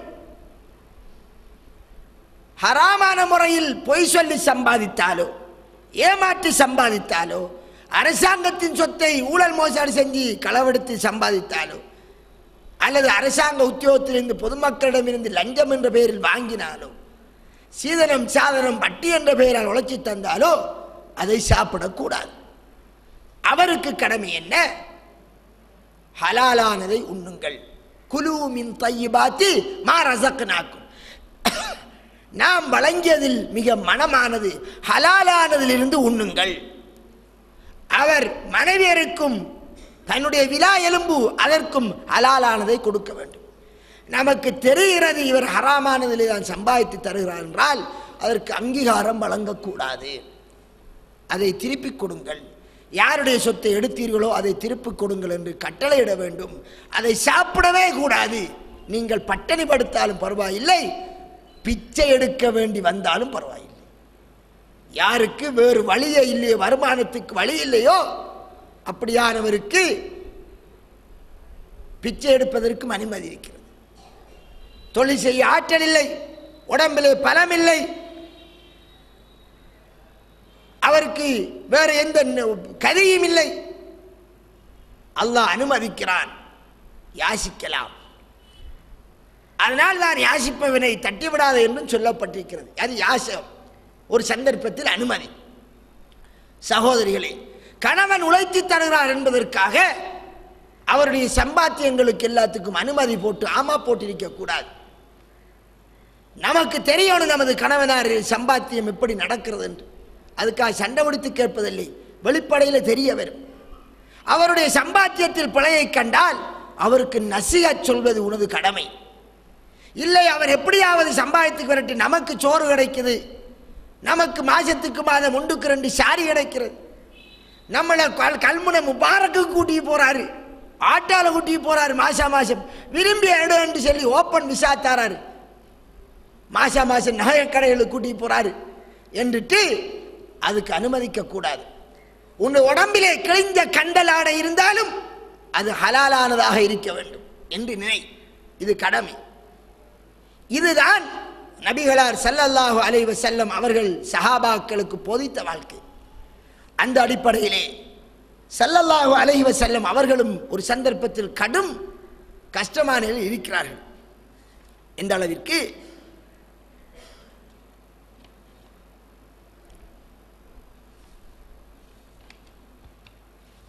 நபிகளாருடைய மனைவியர்கள் நபிகளாரிடம் செலவு கேட்டு பிரச்சனைப்படக்கூடிய அளவுக்கு வந்துவிட்டது. செலவு கேட்டு பிரச்சனைப்படுகிறார்கள். இவர் என்ன பிசினஸுக்கு போறாரா? இல்லை, பிசினஸுக்கும் இல்லை. அவரிடம் கொஞ்சம் ஆடுகள் இருந்தது, அந்த ஆடுகளை வச்சுக்கொண்டு அதுகளை காலம் கடத்தினார்கள். எதையாவது ஜகாத்து எடுப்பது நபிகளாருக்கு ஹராம், சதக்கா என்று எடுப்பது ஹராம், ஹதியா என்று வந்தால் அதைத்தான் அவருக்கு அல்லாஹ் அனுமதித்திருந்தார். இந்த வேளையில் யுத்தத்திலே அனுமதிக்கப்பட்ட ஒரு முறையிலான சொத்து வரவு ஃபை என்று சொல்லப்படும், யுத்தம் இல்லாமல் பிடிக்கப்படக்கூடிய பிரதேசங்களிலிருந்து சொத்திலிருந்து ஒரு பகுதி நபிகளாருக்கு ஹலால். நபிகளாருடைய வாழ்க்கை ஒரு எளிமையான வாழ்க்கை. 9 மனைவியர்கள் ஒன்றாக இருக்கிறார்கள். 9 பேருக்கு உணவு கொடுக்க வேண்டும். இடம் என்றால் ஓலக்குடிசையிலாவது இருந்துக்கிட்டார்கள். அவர்களுடைய வீடு அந்த மண்ணோடு இருக்கிறார்கள். சாப்பாடு ஈச்சம்பழமும் தண்ணியும் மாதக்கணக்கில் போகிறது. இது சாதாரண அவருடைய வாழ்க்கை. இந்த வேளையில் ஒரு சந்தர்ப்பத்தில் ஜாபிர் ரலியல்லாஹு சொல்கிறார்கள், ஒரு நாள் நபி ஸல்லல்லாஹு அலைஹி வஸல்லம் அவர்களுடைய மனைவிமார்கள் எல்லோரும் நபிகளாரிடம் மொத்தமாக பிரச்சனைப்பட்டுக் கொண்டார்கள். அபூபக்கர் ரலியல்லாஹு அன்ஹு இதை கேள்விப்பட்டு அவருடைய ஒரு மகளும் இருக்கிறார்கள், ஆயிஷா ரலியல்லாஹு அன்ஹா, அங்கே போகிறார்கள், அனுமதி கேட்கிறார்கள். அவருக்கும் அனுமதி வழங்கப்படவில்லை. நபிகளார் தன்னுடைய மனைவிமாரை எல்லாம் மொத்தமாக தலாக் சொல்ல போகிறார்களாம் என்று கதை பரவிவிட்டது. மக்கள் எல்லோரும் அங்கே கூடிவிட்டார்கள் நபிகளாருடைய இடத்திலே. உமர் ரலியல்லாஹு வந்து அனுமதி கேட்டு அவருடைய அடுத்த மகள் இருக்கிறார்கள் ஹப்ஸா, அனுமதி வழங்கப்படவில்லை. கொஞ்ச நேரத்துக்கு பின்னால் அபூபக்கர் உமருக்கு அனுமதி வழங்கப்பட்டது ரலியல்லாஹு அன்ஹுமா. 2 பேரும் போனார்கள். நபிகளார் இருக்கிறார்கள், மனைவிமார்கள் வளைச்சு பக்கத்தில் குந்திக்கு இருக்கிறார்கள். இப்போ உமர் ரலியல்லாஹு பார்த்தார்கள், நம்முடைய மகளும் இருக்கிறார். இவரோட நேரத்தோட உமர் ரலியல்லாஹு கேள்விப்பட்டார்கள். உமர் ரலியல்லாஹு அவர்கள் கேள்விப்பட்டால் ஹப்ஸா கொஞ்சம் பாய் காட்டலாம். ஒரு தரம் ஹப்ஸாவை தலாக்குன்னு சொல்லி போட்டார்கள். வாய் காட்டக்கூடாதான பொம்பளை, அவங்களுக்கு இருக்கிற ஆயுதம் என்ன? அந்த வாய் தான். அதால போய் ஒன்றும் சாதிக்கிறல்ல. அதை நீட்டினா அடி உளும் பெறுவாங்க. அதை நீட்டாம இருக்கல. அதெல்லாம் சாதிக்கிறதில்ல. வாய் காட்டி பொம்பளை ஒன்றும் சாதிக்கிறல்ல. கணவனுடைய அன்பை பெற முடியாது. நாக்கிரிக்கின்றதுக்காக நீட்டிக்கிறேன். சில நேரம் அறவுளும், சில நேரம் ஒன்றுமில்லாமல் கத்தி போட்டிருப்பார்கள். இவள் கத்தினா கத்துருவாள். நாய் சிவரை பார்த்து குறைக்கிற மாயின்னு சில கணவன் பேத்துருவான். இது பெண்களுடைய நிலை. சில கணவன் இருக்கான், அவள் வாய் நீட்டக்கூடாது, நமக்கு ஒன்றும் கிடைக்க மாட்டாது என்று பொன்னேனா இருக்கிற சில ஆம்பளை இருப்பான். இவள் விரை சுற்றுவாள் எடுத்த சீதனத்துக்கு என்று பயந்துக்கிறிக்க நிற்பான். ஒரு பொம்பளைக்கு அப்படி வாய் காட்டுறதுக்கு அனுமதி இல்லை. அதனால தான் நரகம் போகிறாள் என்றெல்லாம் ரசூலுல்லாஹ் சொல்லி இருக்கிறார்கள். அது வேறு விடயம். அப்ப ஹப்ஸா ரலியல்லாஹு அன்ஹா கொஞ்சம் இப்படி நபியலாரோட முரம்பட்டாங்கன்னு உமர் அலியார் சொல்லிட்டாங்க, உனக்கு நான் எச்சரிக்கிறேன், ரசூலுல்லாவோட பிரச்சனைப்படாத. நீ பிரச்சனைப்பட்டு கொண்டால் ஆயிஷா நாய்க்கு சந்தர்ப்பமாக போய்த்திரும். அவக்கு உன்னை விட முந்தி இருக்கிறவ அந்த இன்னும் நபியலாட்டு நெருக்கமாக பேத்துருவான்னு ஒரு ரோஷமான வார்த்தையை சொன்னாங்க. ஒன்றுக்கு மடங்கல பிரச்சனை. முத்தி எல்லோரும் 9 பேரும் இருக்கிறார்கள். கொஞ்சம் பிரச்சனை. ஹதீஸ்கள் கடன் டீப்பாக வரவில்லை, சுருக்கமாக தான் வருகிறது. அப்போ ரசூலுல்லாஹி அலைஹி உமர் அலியல்லாஹ் பார்த்தாங்க, இவடத்தை நிலைமையை சமாளிக்கணும். அப்போ என்ன சொன்னார்கள், நான் நபியலார்கிட்ட பேச போகிறேன் போட்டு நபியலார் எப்படியா சிரிப்பாட்டு. ஆள் கொஞ்சம் பொன்ஜாதி மாற பிரச்சனையால் சக்கீனத்து கொடுக்க வேண்டிய இடம் தானே மனைவி. முகமது நபிக்கு ஊர்பட்ட பிரச்சனை. தௌவா களத்தில் இந்த முழு உலகம் எல்லாம் இஸ்லாத்தை பிரச்சாரம் செய்யணுன்ற பிரச்சனைக்கு இடையில் வீட்டுக்குள்ளே பொண்டாட்டிமார் 9 பேரையும் பிரச்சனை எப்படி இருக்கும்? அவர் சத்தியம் பண்ணிட்டார், ஒரு மாசத்துக்கு உங்கள்கிட்ட வர மாட்டேன். ஒரு மாசம் 9 பேரை மொத்தமாக ஈலா என்று சொல்வது. ஒரு மாசத்துக்கு வரல. அப்பதான் அடங்குவாளண்டா வேற வழி இல்லை. ஹைர், இதுக்கு வறுமையின் உச்சக்கட்டத்தில் இருக்கிறவர்கள் நம்மளை போல இல்லை. நாம நேற்று உடுத்த உடுப்பு இன்றைக்கு எடுத்துக்க மாட்டோம். நேற்று மீன்கறி என்றா இன்றைக்கு இறைச்சிக்கறி, இன்றைக்கு மாட்டு இறைச்சின்னா நாளைக்கு கோழி இறைச்சி. சுப்ஹானல்லாஹ், என்ன வசதியோட வாழ்றோம். எப்படி வசதியோடு இருக்கும், எல்லாரும் வசதியோடு இருக்கும். அந்த ஷாபி பெண்களுடைய லைஃப், நபியலாருடைய வாழ்க்கையின் லைஃப் நினைச்சால் அள வேண்டும். ஒரு விருந்தாளி வந்த போது 9 மனைவியருடைய வீட்டிலே ஒரு சொட்டு கோதுமை இல்லை அந்த விருந்தாளிக்கு கொடுப்பதற்கு, எதுவுமே இல்லை. உமர் அலியார் சொல்றார்கள், நான் நபியலார் வீட்டுக்குள்ள போய் பார்த்தேன், சொல்லப்படுறதுக்கு அங்கே எதுவுமே இல்லை, வெறும் தோல் பை கிடந்துருது. அப்ப இவர் சொல்லார், உமர் அலியல்லான் அவர்கள் அவருடைய மனைவி ஜெயின், அவருடைய மனைவியை சொல்லி காட்டி, நம்முட மனைவி எனக்கிட்ட செலவு கேட்டா, தார காணாண்டு கேட்டா, பிடிச்சி கழுத்தை பிடிச்சி ஒரு குடு ஒன்று கொடுத்துட்டேன்டா. யார் சொன்னார்? உமர் அலியல்லான் சொன்னார்கள். அப்ப ரசூலுல்லாஹ் அவங்களுக்கு சிரிப்பு வந்துட்டு, சிரிச்சு ரசூலுல்லாஹ் அலைஹி அவர்கள் சொன்னார்கள், அதே நிலைதான் இன்னும் வளர்ச்சிக்கிறார்கள் இவர்கள், எனக்கிட்ட செலவு கேட்கிறார்கள். அப்ப அபூபக்கர் ரலியல்லாஹு எழுப்பினார்கள் ஆயிஷாவுக்கு அடி கொடுக்கிறதுக்கு. ஆயிஷா ரலியல்லாஹு அவர்களுக்கு அடி கொடுக்கிறதுக்கு அபூபக்கர் எழுப்பினார்கள், உமரும் எழுப்பினார்கள். ஹப்ஸா ரலியல்லாஹு நபியலாரிடம் இல்லாத கேட்டுக்கொண்டு கடாட்டுப்படுத்துறீங்களா என்று 2 பேரும் அடிக்கிறதுக்கு போன போது அப்ப அந்த பெண்கள் சொன்னார்கள், அல்லாஹ் மீது ஆணையாக இந்த சபைக்கு பின்னால் இதுக்கு பிறகு நாங்கள் நபியலாரிடம் ஒன்றுமே கேட்க மாட்டோம். சுப்ஹானல்லாஹ், அவங்க வாழ்ந்ததே மாசக்கணக்கில் ஈச்சம்பழமும் தண்ணியும் என்ற லைஃபுக்குள்ள அவங்க கேட்டதில் என்னங்க போல, அவங்க என்ன பிழை செஞ்ச? சாப்பிட்றதுக்கு ஒன்றும் இல்லை. நாங்கள் ஒரு நாளைக்கு 3 நேரம் சாப்பிட்றோம். நாம நேற்று திண்டும் நேற்று மீன்கறி, இன்றைக்கும் அதே மீனை வாங்கி வந்தால் அந்த புருஷன்ல பாயக்கூடிய பெண்கள், பாயாத பெண்கள் எத்தனை? உங்களுக்கு இதை தவிர வேறொன்றும் இல்லையா என்று கேட்கிறாள் இவள். கொஞ்சம் விலை குறையண்டு வாங்கியிருந்தால், கொஞ்சம் கூட காசை கொடுத்து வாங்கியிருந்தால் குறைஞ்சா பேத்திருவான். அடியே என்று கொஞ்சம் காசு இருந்தது, ஒரு இல்லாத வந்து அவனுக்கு கொடுத்து போட்டு வந்தேன்றால் உங்களுக்கும் ஒரு தர்மமும் நீங்களும் ஒரு பெரிய மார்க்கமும். சகோதரிகளே, அப்ப இந்த நிலையில அவர்கள் சத்தியம் பண்ணார்கள், நாங்கள் கேட்க மாட்டோம், இதுக்கு பிறகு கேட்க மாட்டோம். அல்லாஹ் குர்ஆன் வசனத்தை இறக்குகிறான், நபியே இவர்களுக்கு ஓதி காட்டுங்கள் என்று குர்ஆன் வசனத்தை இறக்குகிறான். நீங்கள் உலகத்தையும் உலக வாழ்க்கையினுடைய அலங்காரத்தையும் விரும்புவவர்களாக இருந்தால், நீங்கள் உலகத்தையும் உலக வாழ்க்கையின் அலங்காரத்தையும் விரும்புவவர்களாக இருந்தால், அங்க என்ன அலங்காரம்? ஓலை குடிசையில் என்னம்மா அலங்காரம்? ரசூலுல்லாஹ் வந்தார்கள். ஆயிஷா நாய் ஒரு நேரம் அவட வீட்டினுடைய அந்த குடிசையின் முன்னுக்கு ஒரு சீலை ஒன்று போட்டு வச்சிருந்த, அதில் உருவப்படம் இருந்தது. கிழிச்சு பிச்சறிந்தார்கள். நம்முடைய வீட்டில் இருக்கிற ஒரு கதிரை இருந்திருக்காது, நம்முடைய வீட்டில் இருக்கக்கூடிய எந்த வசதி இருந்திருக்காது. வெறும் ஓலை குடிசை, சில உடைஞ்ச மண் பாத்திரங்கள், இதுதான் அவருடைய லைஃப். உடுத்த உடம்பிலே ஆடை இருந்தால் அதுதான் ஆடை. அங்கு கபட்டிலே அடுக்கி அடுக்கி ஆடை இல்லை. இது வாழ்க்கை. கையிலே பணம் இல்லை, கடையில் ரோட்டு வழியே இல்லை, நினைத்த நேரம் கொடுத்து வாங்குவதற்கு பணமும் இல்லை, கடையும் இல்லை. இது வாழ்க்கை. இவர்களை பார்த்து அல்லாஹ் சொன்னான், உலக வாழ்க்கையை விரும்புவர்களாக நீங்கள் இருந்தால் நபியை சொல்லுங்கள், வாருங்கள் உங்களுக்கு தருவதை தந்து உங்களை மொத்தமாக தலாக் சொல்லி விடுகிறேன் என்று நபியை சொல்லிவிடுங்கள். அல்லாஹ்வையும் ஆகிரத்தையும் நாம் விரும்பி இருந்தால் அவர்கள் விரட்டும் என்று இந்த வசனம் அரங்குகிறது. இதை ஓதி காட்டுமாறு சொல்லப்பட்டது. அந்த பெண்மணிகள் தேர்ந்தெடுத்தார்கள். எனவே வாழ்க்கையில் கஷ்டங்கள் வரலாம். கணவன் ஹலாலான முறையில் உழைச்சி கொடுக்க வேண்டும், அதை பொருந்திக் கொள்ள வேண்டும், கஷ்டங்களை பொருந்திக் கொள்ள வேண்டும். இதனால்தான் இப்ராஹிம் நபியினுடைய வரலாற்றில் வருகிறது, இஸ்மாயில் அலைஹிஸ்ஸலாத்தை மக்காவிலே சின்ன பருவத்தில் விட்டுவிட்டு அவர்கள் ஷாமுக்கு சென்று விட்டார்கள். பிற்காலத்தில் அவர்கள் வருகிறார்கள். மக்காவிலே இஸ்மாயில் ஒரு பெண்ணை திருமணம் செய்திருக்கிறார்கள் அலைஹிஸ்ஸலாம். இஸ்மாயில் அலைஹிஸ்ஸலாத்துடைய விசாரிக்க வந்த அவர்கள் இஸ்மாயிலுடைய மனைவிதான் வீட்டில் இருக்கிறார்கள். மனைவிக்கு தெரியாது வந்தவர் கணவன், தன்னுடைய கணவனுடைய தகப்பனார் என்று தெரியாது.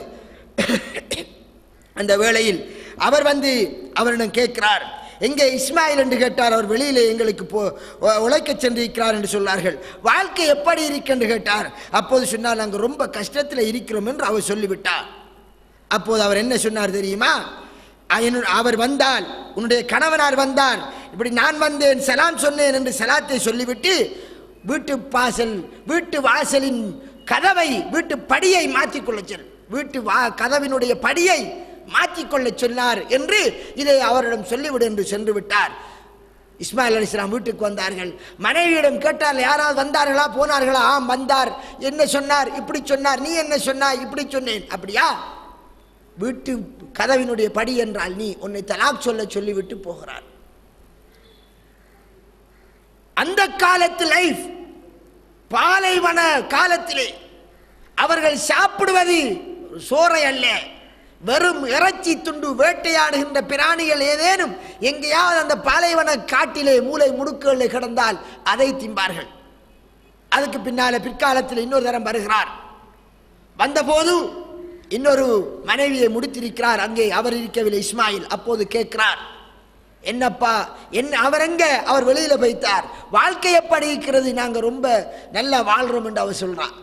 உங்களுடைய சாப்பாடு என்ன? இறைச்சியும் தண்ணியும், வேற தானியமே கிடையாது. அங்கே பைராபச்சையா குடிசை வீடு. குற மக்களை விட இப்பே குறவுங்கிறாக்கள், இப்போ குறவுங்கிறா பெரிய பெரிய காசுக்காராக்கள். அந்த காலத்தில் காட்டில் வேட்டையாடக்கூடியவர்களாக இருந்த அந்த காலத்து குடிசை வீட்டில் இருந்தார்களே, அதை விட மோசமான வாழ்க்கை. அப்பா அவர் சொல்லிவிட்டு போனாரு, நான் சலான் சொன்னதாக சொல்லு, வீட்டு வாசலினுடைய படியை தரிபடுத்தி வச்சுக்கொள்ள சொன்னார் என்று சொல். இஸ்மாயில் வந்தார், விசாரித்த போது என்ன சொன்னார் என்று கேட்டார்.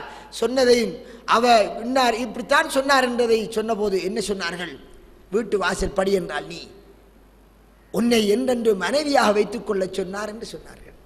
கணவனுடைய குறைகள், அவர் அல்லாஹ்வுக்காக கஷ்டப்படுகிறார், ஹலாலா உழைக்கணும் என்று கஷ்டப்படுகிறார், எளிமையான வாழ்க்கை தானா, அதை பொருந்திக் கொண்டு அந்த பொன் வாழ வேண்டும்.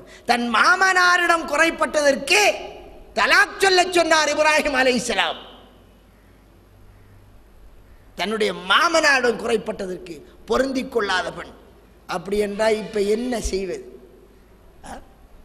இதுக்கு நான் உங்களுக்கு விளக்கஞ்சல தேவையில்லை, டைம் முடிந்து விட்டது. எனவே அன்பிற்குரிய சகோதரர்களே, எனவே நாங்கள் எங்களை ஈமான் உள்ள நல்ல பண்புள்ள சாலிகான பெண்களாக, குணமுள்ள பெண்களாக, கணவனுக்கு செலுத்த வேண்டிய ஹக்குகளை நாம் செலுத்தக்கூடியவர்களாக எங்களை மாற்றிக்கொண்டு இறைவனுடைய திருப்தியை பெற வேண்டும்.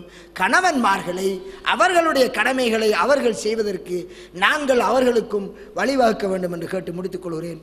வாஹிர் தாவான் அல்ஹம்துலில்லாஹி ரப்பில் ஆலமீன்.